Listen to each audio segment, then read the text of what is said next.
Good evening, Christina Markowski coming to you live with Dr. Vesna Grupovic. Welcome, Vesna. You're on mute. Hello, Christine and everyone. Good to be here. Hello, welcome to the show. We've got an exciting topic here tonight, and we're going to be discussing mindset and actions that lead to money for life. But before we dig into tonight's topic, I just thought I'd give Vesna a chance to introduce herself and explain a little bit about who she is and what she does and how she helps people. Thanks, Christina. My name is Dr. Vesna for short, or Vesna for short. We're amongst friends. And what I do is for the last 24 years, I've been helping people to transform their mindsets, their confidence, their relationships, and their personal and professional success. The main techniques I use are NLP, neuro-linguistic programming, and hypnosis. And I work very quickly with clients. I help them to quickly overcome sabotage and fears and get the success they want. And it's in a long-term way. So it's not a band-aid solution. It's a very quick solution that lasts. So that's me in a nutshell. That's amazing. And 24 years of experience with helping shape and shift people's mindsets where it really counts. And I feel like once you do the inner work, it transforms every area of your life. You know, it's not just your wealth, it's your health, it's your relationships. It really affects all sides of the wheel, but it's got to come from a place of within and a genuine place where you decide you want to make that positive change in your life. No one can do it for you. It's got to start with you. Absolutely. People say the world doesn't revolve around you. It actually does. When you do the internal work, it's reflected externally. Spot on. Hmm. Yeah, absolutely. So obviously, mindset and actions that lead to money for life. Vesta, what would you say are the foundational beliefs that wealthy individuals hold about money that most people overlook or don't even realize? Very good question. The most important beliefs are beliefs about yourself. Okay, what do you believe about yourself? Your abilities, your self-worth, your ability to attract money. And then what do you believe about money? Your ability to attract it and to keep it. So there's a whole bunch of beliefs related to you, the way you relate to yourself. Are you kind to yourself? Do you beat up on yourself? How do you relate to yourself? Because people who have a more loving relationship with themselves and beliefs around that attract more positives and keep positives, as opposed to people who beat up on themselves. And Right, that's fascinating. yeah, and I was just just to add, going to say, let's make this interactive. If everyone wants to type in the chat, first yeah, thing that comes to mind about yourself, type in the chat. Go. I'd love to see some answers. Because it's one of those things that you don't really stop to think about on a day-to-day basis, but it can be so powerful to do that self-reflection. And it's really one of the first places to start. So I'm very curious with our group here tonight. Type in the chat. Okay. And this is a safe space, and you can private message me if you don't want me to read out your answer. That's fine too. And I won't say names to make everyone feel more comfortable. So we've got overthinker, self-sabotage. Yeah, that's an interesting one. I think a lot of people overthink and a lot of people self-sabotage. So where would you start with those two, Vesna? If someone came to you and said, well, this is, what I believe about myself. Do I deserve self. money? Think it could be serious. Mm. Ask me to call it. My Siri's chiming in there. Do I deserve money? Happy, positive. Okay, there's a good one. There's a positive one. Mhm. Investor. But I do just want to circle back and touch on those more negative leaning ones. And how would you tackle those? Well, let's look at self-sabotage, for example. That is Mhm. like an all-encompassing challenge. There's lots of different ways people sabotage themselves. Over 34 different ways, actually. I actually published a book on that. So there's Wow. 34 different ways that people sabotage themselves. And that includes fears, that includes self-doubts, that includes beliefs, that includes habits, that includes the way to relate to themselves. That includes their environment. Is it positive or negative? There's lots of different ways that people can sabotage themselves. So the first step would be to identify exactly how the self-sabotage happens. Right. I see. Mm. Yeah, absolutely. I think that's very helpful. I love to Mm. help others at the detriment of my own progress in life. That's an interesting one too. Mm-hmm. So Yes. not putting yourself first, but feeling like you're almost giving from an empty cup in a sense and always helping everyone around, but not getting the support maybe you need in your own life. Yes. And when we take our focus off what we need, we sabotage ourselves in a way as well. So it's about Mhm. creating that balance where we can still be giving and loving towards others, at the same time giving and loving towards ourselves. It's having that balance. Yeah, nice. And what was your book called, Vesna? Stop sabotaging your confidence. Stop Sabotaging Your Confidence. If anybody wants to download that one and have a good read, that's a good place to start, I think. The 37 self-sabotage habits. It's So, a really Vesna, how could someone shift from a scarcity mindset to an abundance mindset, especially when they're faced with financial challenges, as a lot of people are, and with the economy and high interest rates at the moment? I feel everyone's, feeling the pinch when it comes to just making day-to-day bills, groceries, petrol. It's a struggle for a lot of Aussies out there. I'm not going to lie. I'm not going to sugarcoat it. So, in the current state of the way people might be feeling with their finances, it may be a very tough one. And I feel like some people in particular have more of a scarcity mindset. So, what's the best way to tackle that one? Yeah, so scarcity mindset is again an all-encompassing label. So is it that people have fears? Is it the fear that's causing the scarcity thinking? Fear of Mhm. losing the money, fear of missing out on things, fear of not being able to afford things next month which you spend now, or whatever the fear is. There's lots of different fear, and there's Right. lots of different beliefs people have as well. I think when people go through a financial challenge, it's an ideal opportunity to take stock and reflect. Okay, use it as feedback. Okay, what do I need to adjust? Look at your spending. Where can it be adjusted? You'll be surprised as where you can find savings. Yeah, people have all these costly habits and they don't even realize it. Okay, I'll give you an example if you like.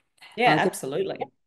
a CEO I worked with, he was very, very stressed and he was drinking a little bit too much during the week. And he wanted to cut back and just have one or two drinks on the weekend. So we adjusted, all the things we needed to do around that.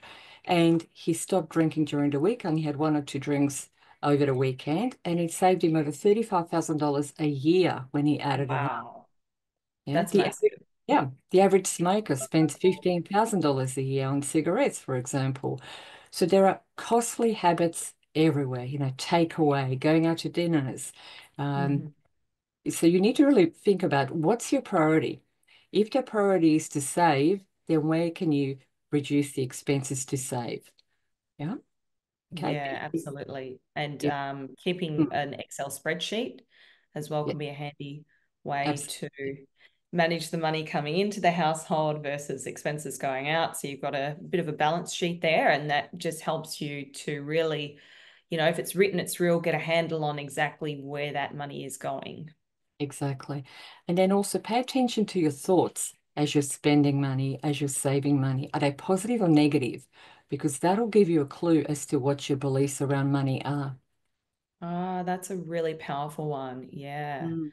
Yeah, And admittedly, this is something I used to struggle with myself. I felt very happy whenever I was spending money on other people, but I felt negative and I felt like a pain in my stomach almost when it came to spending money on myself. I'm glad to say I don't feel that way anymore, and I haven't for the past probably 7 or more years. But I do remember the feeling very vividly and strongly. Um, and I guess what are the best ways, or what are some baby steps people could take to overcome that feeling of in the pit of your stomach when you're spending it on yourself but you don't like spending money on yourself? well, you could start small. You could start small. It could be like, take yourself out for a coffee. That could be a small Okay. way to start spending money for yourself. You're still doing something for yourself, except it's not extravagant. Yeah. Yeah. You can create that balance. Pay attention to the emotion you're feeling. If you get that pit in your stomach, it's a sign. It's a sign something isn't 100% for you, so you need to listen to it. So you can either, get some help and address it, or instantly what you can do is shift your physiology. Get up, change how you're sitting or standing, make sure you're more upright with your physiology, go for a walk, do some exercise. That'll shift the way you're thinking and feeling and get you out of that negative state. Okay, because if you That's some stay really there, good tips yeah, there. Yeah, if I you like stay that. there, you'll wallow in it and make it worse. Yeah, awesome. Fantastic. And what daily or weekly habits would you recommend for building a long-term wealth mindset? I think we need to have a direction in mind to begin with. I think it's good to have goals to work towards. So having habits without a goal in mind is almost like purposeless for me. Okay, so for me, I need to have a goal that I'm working towards, and that's what's going to give you more long-term motivation and determination when there's challenges. Okay, so when a Right. challenge comes up, unexpected bill, it'll keep you going because you're working towards something very, very important for you, your goal. And then you can When we break. say goal, Mhm. tie that to your why. Like, why are you doing this? What's motivating you? And I feel like sometimes people can even struggle to get to the real why, and they sort of stay in the shallows a bit and stay on the surface level. But what are some good ways to break through those layers and actually get down to the crux of the real why? Yeah, I always say to people, okay, what are you here to do? I don't mean here in this Zoom meeting. I mean on this planet, in this life. What are you here to do? What legacy do you want to leave? Do you want to contribute in some shape or form? Do you want to do something that's going to help your family? Do something to help your community? You need something that's just bigger than yourself as a why. Okay, something that's going to make a real difference and it'll drive and motivate you regardless of challenges. It's almost like a little life purpose. You need a life purpose, a purpose for being here in this lifetime to do something good. Right. And how would you help people figure out what their purpose is if they're feeling a bit lost or need a bit of Yeah. guidance in that respect? Well, the good news is everybody knows their purpose. Everybody knows their purpose. They just don't know it because their fears and self-doubts sort of squish it down and keep it hidden Right. from. So once those are addressed, the clarity emerges and everybody discovers their purpose. Yeah, it's very So easy. practicality wise, remove your fears and your roadblocks to help you identify and connect with your purpose. Yes, yes. Nice, fantastic. And how do you coach clients to stay consistent when it comes to their financial goals, even when their motivation dips? Okay, the first thing I want to know is what's caused the dip in motivation. Okay, because we need to understand the cause before we deal with it. Okay, and sometimes motivation dips for a good reason. Sometimes we've been working too hard. We just need to relax for a bit, have a bit of self-care. And so our motivation dips to let us know we need some time out. Okay, so that's a little bit of a sign, feedback for you to let you know you've been overdoing it maybe and you need to relax a little bit. So it could be because of that. Or it could be that something's happened. Maybe, something's happened in the workplace, something's happened personally, and it's affected you emotionally in a negative way. And so motivation's a positive feeling. Hurt, for example, and rejection are negative feelings. And if the negative outweighs the positive motivation, the motivation can fall. Okay, so that could be one of the causes of loss of motivation. Yeah, I So, think that's really powerful what you mentioned about actually identifying those feedback loops. If you're feeling, burnt out, exhausted, of course, it's only human nature that your motivation is going to dip. But realizing why your motivation is down, if you are burnt out or physically, mentally exhausted, and then knowing that that's the cause, being able to actually do something about it. exactly. Yes. Yeah, nice. What are the mental blocks that hold people back from achieving financial success, and how can they overcome them? Oh, that's a very general question, isn't it? It's a big So one, I it know. is a big one. So the first step is to identify, where the client is and where they want to be, and then work out what's preventing them from having what they want. And that's where the mental blocks come in. So again, it could be anything from fear, self-doubts, the relationship towards themselves. It could be maybe they're surrounded with a negative environment and other people's fears and negativities rubbing off on them. And they're starting to believe the negatives the other people are speaking. Yeah, so we have to really, really just be mindful of, again, what's causing the roadblocks and what's the best way to deal with it then. Yeah, interesting what you're saying there, Vesna, about the negative environment. I just want to touch on that for a little bit. Because often what we find, and particularly when a lot of members do come to us, they experience maybe friends and family aren't so supportive of them wanting to invest in property. And I hear the same story again and again. Like, I really want to financially get ahead and, set myself and my family up for the long term, but my family just don't understand what I'm doing and are quite negative about it. What are some, I guess, tangible tips and tricks to manage that sort of a negative environment that a lot of people might find themselves in?